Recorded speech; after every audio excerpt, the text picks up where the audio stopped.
All new at 10, loved ones, law enforcement, and an entire community came out to say goodbye to a fallen North Carolina state trooper. He died in the line of duty on Monday night.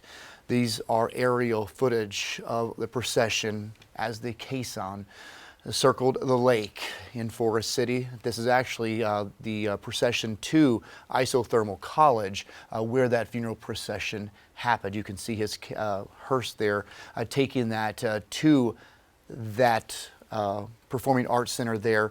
You can see people lining the streets paying respects to this man who has served this community for the past 15 years. A 15-year veteran of Troop G there assigned to Rutherford County. This is a look at Master Trooper John Horton. He's from Mooresboro, family from Forest City, a well-known man in Rutherford County. He leaves behind his wife tonight, Ashley, and 6 children. We talked to so many people in the community who say they cannot believe this happened, and there is now going to be a huge hole left in so many people's hearts. Horton, as I mentioned, died during a horrific and deadly chain of events that started with a traffic stop Monday night right here on High Shoals Church Road near the Cleveland County border. He got into some type of scuffle, sources tell us, with the driver he pulled over. He called for backup. His backup just happened to be his brother, Nick, also a trooper. Nick responded to his brother's call.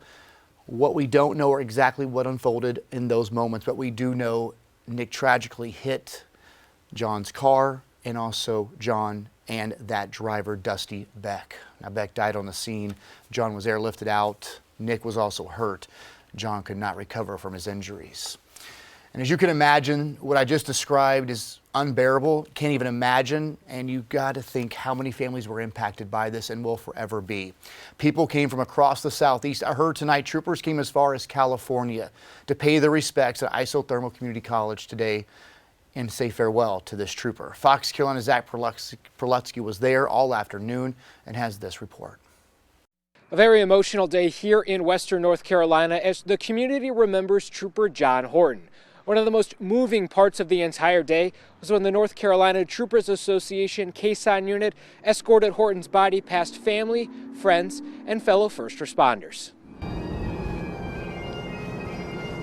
It's a fitting tribute to John and what he did as a state trooper. It felt like time stood still as the North Carolina Troopers Association caisson unit carried the body of Trooper Horton.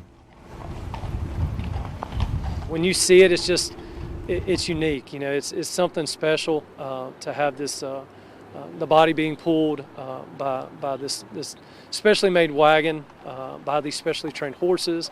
I mean, it's something of beauty. One of only a couple caisson units of its kind, its members travel all across the Southeast for first responder funerals, specifically law enforcement. On Friday, though, it was a different experience, as the unit made up of North Carolina state troopers carry one of their own.